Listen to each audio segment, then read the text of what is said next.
वर्ण विचार। नेक्स्ट हम पढ़ते हैं वर्ण विचार दूसरा पार्ट, जो कि कल के टेस्ट में आने वाला है ना, उसका रिवाइज करते हैं। फर्स्ट हो चुका हमारा, सेकंड है वर्ण किसे कहते हैं। तो बच्चों आप लोगों को बताया था वर्ण क्या है, भाषा की सबसे छोटी इकाई है ना। वर्ण भाषा की सबसे छोटी इकाई है, उसे वर्ण कहते हैं। वर्ण के रूप कौन कौन से हैं, दो रूप है, स्वर व्यंजन। All of you mute your mic बेटा, आप सब माइक म्यूट करो।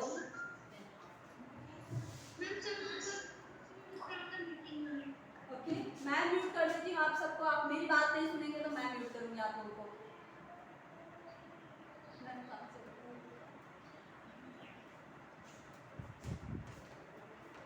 अभी ठीक है, अब कोई भी माइक अपना ऑन नहीं करेगा, मेरी बात ध्यान से सुन लो, अदरवाइज कल के टेस्ट में आप लोग परेशान हो गए, मैम ने बताया नहीं, मैम ने समझाया नहीं, है ना। ये आज की जो क्लास है वो न्यू स्टूडेंट्स के लिए है, जो कल टेस्ट में पार्टिसिपेट करने वाले हैं, समझे। तो आप जितने भी हैं प्लीज केयरफुली सुनो मेरी बात, है ना, मेरी बात ध्यान से सुनो आप लोग। वर्ण किसे कहते हैं ये मैंने बताया। वर्ण क्या है, भाषा की सबसे छोटी इकाई है, सबसे छोटी ध्वनि है। सबसे छोटी ध्वनि क्या है, स्वर और व्यंजन के जो वर्ण है उन्हें, स्वर और व्यंजन के जो अक्षर हैं उन्हें वर्ण कहते हैं, ठीक है। वर्णों को, अच्छा वर्णमाला किसे कहते हैं, वर्णों के व्यवस्थित क्रम को। गुड, अब आगे कोई नहीं बोलेगा। छवि गुप्ता म्यूट योर माइक। इतनी देर से मैं बोले जा रही हूँ कि आप सबको सिर्फ ध्यान से सुनना है ताकि आप उनका रिवीजन हो जाए। रिवाइज नहीं करना है तो मैं संधि चैप्टर पढ़ाती हूँ फिर।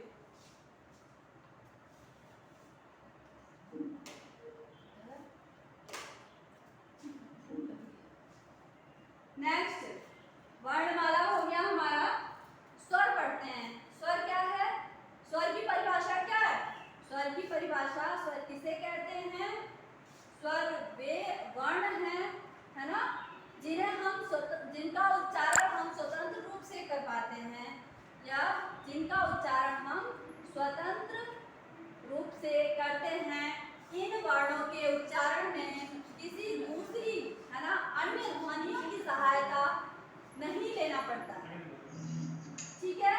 नेक्स्ट स्वर के भेद, लघु स्वर, दीर्घ स्वर और प्लुत स्वर। लघु स्वर, दीर्घ स्वर, प्लुत स्वर। लघु स्वर क्या है, लघु स्वर है अ, ई, छोटी ई, है ना, और छोटा ऊ और ऋषि ऋषि। तो लघु स्वर के अंतर्गत चार वर्ण आते हैं, अ, ई, उ और री। दीर्घ स्वर आ, बड़ी ई। Divyansh what are you doing. दीर्घ स्वर के अंतर्गत चार वर्ण आते हैं, आ, बड़ी ई, बड़ा ऊ, ए, ओ, औ। ये इतने वर्ण दीर्घ स्वर के अंतर्गत आते हैं। और प्लुत स्वर, प्लुत स्वर क्या है, प्लुत स्वर है संस्कृत का स्वर होता है। और प्लुत स्वर का प्रयोग हम कब करते हैं, किसी को पुकारने में या लंबा उच्चारण करने में। और प्लुत स्वर के उच्चारण में हमें लघु स्वर से 3 गुना समय लगता है ना। यहाँ तक हमने पढ़ लिया, ये आप लोगों का रिवीजन था। नेक्स्ट है व्यंजन किसे कहते हैं। व्यंजन स्वर की तरह स्वतंत्र ध्वनि नहीं है। व्यंजन वर्णों के उच्चारण के लिए हमें स्वर के ध्वनियों की सहायता लेनी पड़ती है। Gauri Sinha, fix your phone. बेटा आप फोन एक जगह फिक्स करो।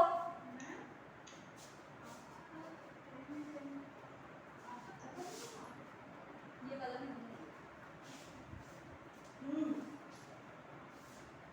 तो व्यंजन किसे कहते हैं, मैंने बताया व्यंजन वर्णों के उच्चारण के लिए स्वर ध्वनियों की सहायता ली जाती है। बिना स्वर ध्वनियों की सहायता के हम व्यंजन वर्णों का उच्चारण नहीं कर सकते, ओके। और व्यंजन कितने प्रकार के हैं,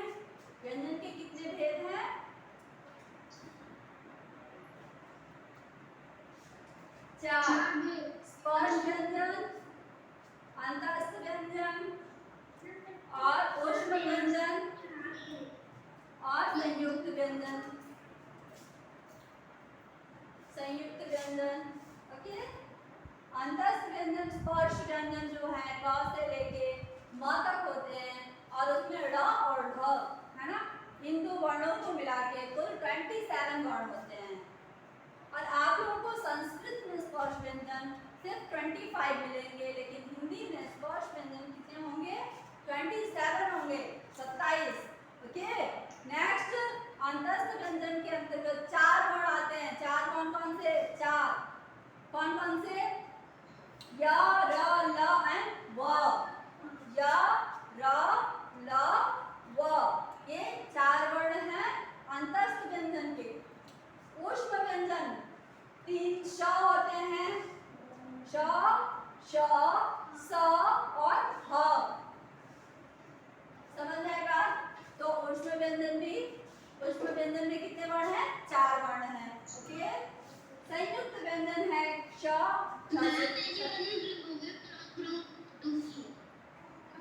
क्षत्रिय, यस, और स्र। लिसन, अब हम पढ़ेंगे वर्ण की परिभाषा। अब इसके प्रश्न अभ्यास करना है आप लोगों को, है ना? तो आप मेरी बात ध्यान से सुनेंगे। वर्ण की परिभाषा लिखिए। वर्ण किसे कहते हैं? तो वर्ण क्या है? भाषा की सबसे छोटी इकाई है ना? भाषा की सबसे छोटी भाषा की सबसे छोटी ध्वनि को वर्ण कहते हैं। वर्ण उस मूल ध्वनि को कहते हैं जिसके और टुकड़े नहीं किए जा सकते, जैसे अ, ई, क, च, ट, न, ल, है ना? ये जो वर्ण है इनके और छोटे टुकड़े नहीं किए जा सकते। ठीक है, नेक्स्ट दूसरा प्रश्न क्या है? वर्णमाला किसे कहते हैं? मैंने बताया वर्णमाला वर्ण के व्यवस्थित समूह को कहते हैं, व्यवस्थित क्रम को कहते हैं। व्यवस्थित मतलब क्या होता है? क के बाद ख आएगा, क के बाद ग नहीं आएगा, तो ये जो व्यवस्थित क्रम बनाया गया है इन्हीं को वर्णमाला कहते हैं। अ के बाद आ आएगा, है ना? तो इसे कहते हैं व्यवस्थित। स्वर किसे कहते हैं? कितने भेद है? मैंने बता दिया, स्वर के 3 भेद हैं, लघु, दीर्घ और प्लुत स्वर। व्यंजन बता दिया, व्यंजन के भेद बता दिए मैंने। व्यंजन के 4 भेद हैं, ठीक है? स्पर्श व्यंजन, अंतस्थ, ऊष्म और संयुक्त व्यंजन। संयुक्त व्यंजन कितने रूप में लिखे जाते हैं? 2 उदाहरण लिखे, इसको रहने दीजिए आप, ये मैं नेक्स्ट क्लास में बता दूंगी आप लोगों को, है ना? ये कल के प्रिपरेशन के लिए। वर्णों के व्यवस्थित समूह को क्या कहते हैं? श्रुत द्विवेदी, श्रुत द्विवेदी,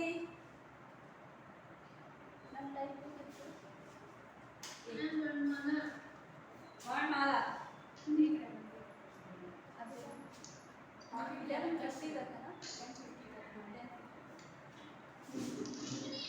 नेक्स्ट,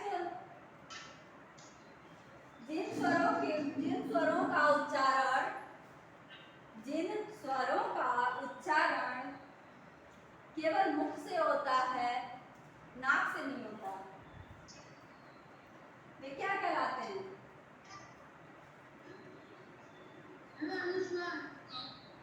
वेरी गुड, अनुस्वार। नेक्स्ट, एक से अधिक व्यंजनों के मेल से क्या बनता है? संयुक्त व्यंजन। Very good. स्वर के 3 भेद कौन कौन से हैं? ह्रस्व स्वर, दीर्घ स्वर और प्लुत स्वर। Very good. नेक्स्ट, जिन वर्णों का उच्चारण किन्हीं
और पाठ के लेखक कौन है, कवि कौन है, ये भी ध्यान देना है।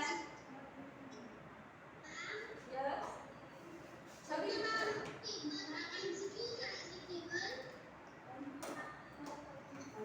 बेटा मेरी बात क्या करेंगे स्तुति गुप्ता, एक मिनट मेरी बात ध्यान से सुनो, पहले मेरी बात सुनो। आप सब पहले अपना माइक म्यूट करो और मैं नाम बोलती हूँ। स्तुति गुप्ता आपकी पहले थी, आप पहले पूछो।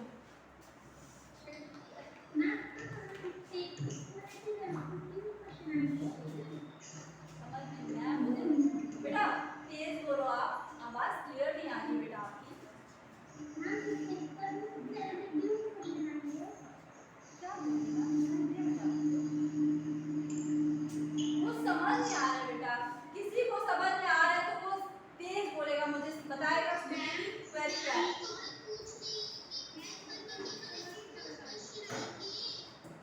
पेपर में क्या आएंगे?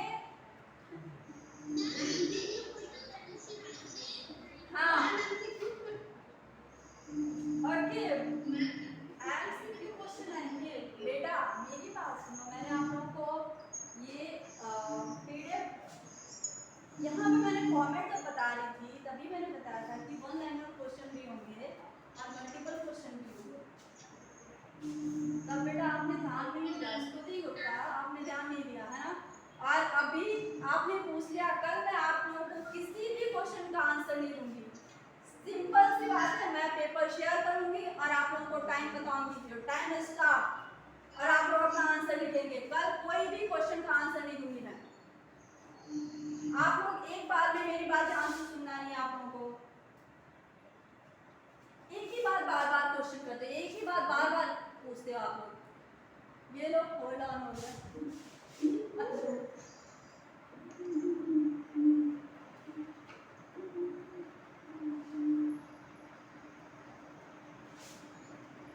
ओके तो अब हम पढ़ते हैं संधि का। संधि का पढ़ते हैं ना, तीसरा पार्ट जो है संधि, जो हमने इससे कल की क्लास में हमने पढ़ा था, तो उससे थोड़ा सा हम पढ़ लेते हैं ना। कहाँ तक हमने पढ़ा था संधि में, हमने कहाँ तक पढ़ा था कोई बताएगा? गौरी सिन्हा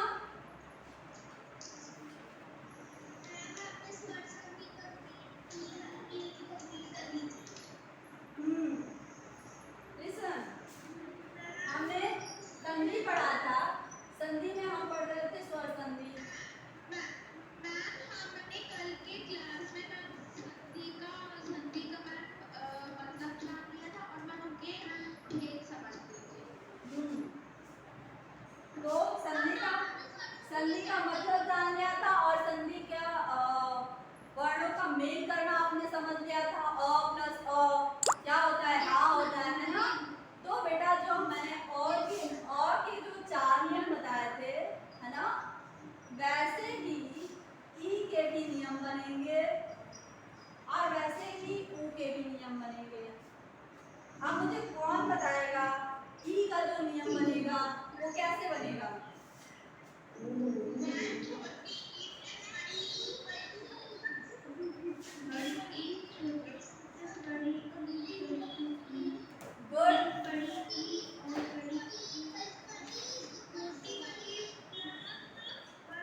हमेशा दीर्घ स्वर ही होता है ना।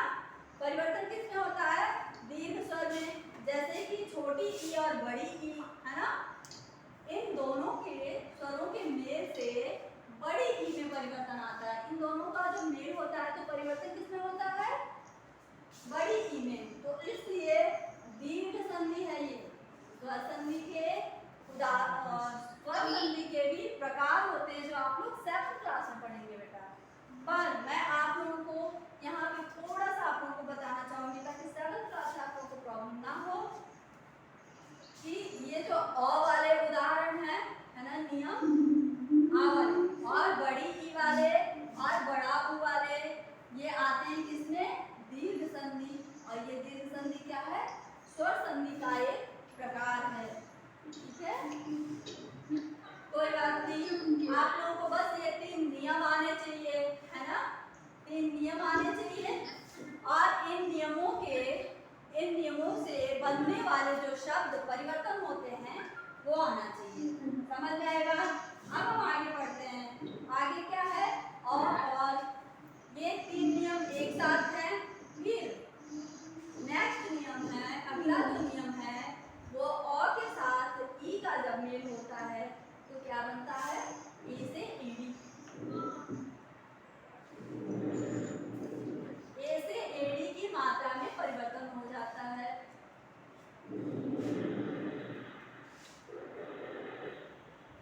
परिवर्तित हो जाता है, परिवर्तन ही परिवर्तित होता है।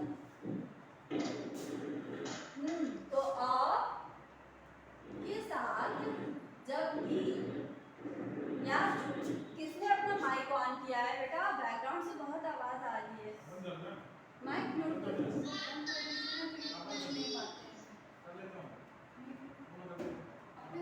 हाँ कर लेते हैं मैम, मैंने कर किया था, कितने बच्चों को किया था? मैंने ऑन म्यूट कर दिया था, कितने बच्चे ऑन करके नहीं हुआ? ऊपर से जाके करेंगी मैम। म्यूट ऑन कर दिया, म्यूट ऑन कर दिया ना।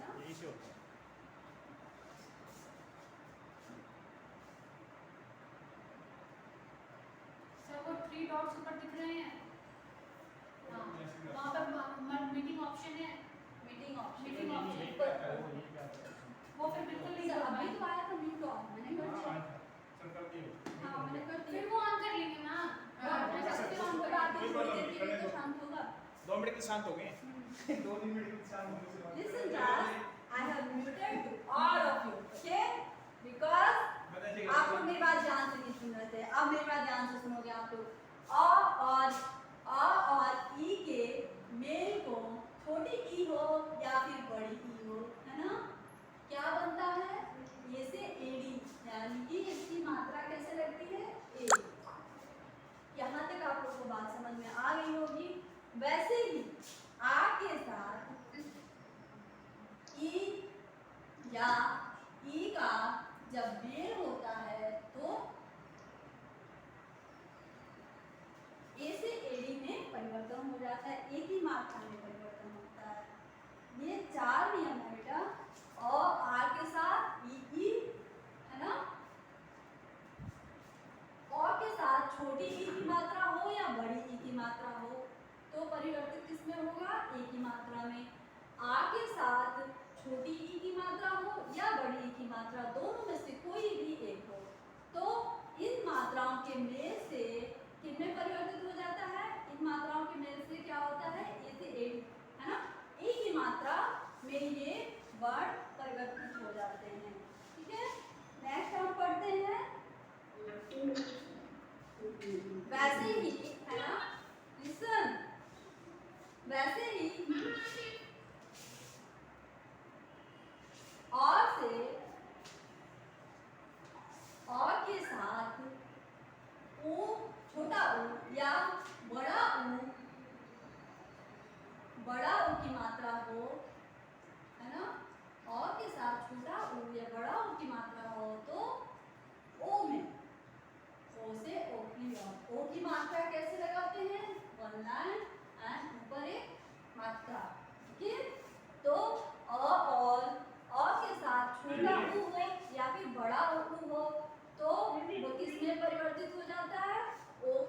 मात्रा में आ के साथ छोटा ऊ हो या बड़ा ऊ हो तो ओ में परिवर्तित हो जाता है। बच्चों यहाँ तक ये हमने पढ़ लिया है।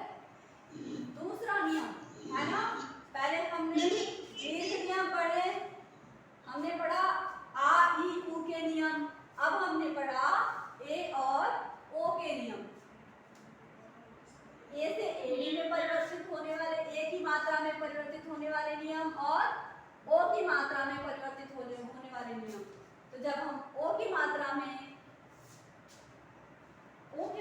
जब हम कोई वर्ण देखते हैं तो हमें समझ में आ जाना चाहिए क्या कि उन वर्णों के बीच में आ के साथ या ओ के साथ ऊ या फिर ओ का मेल है। समझ में आएगा?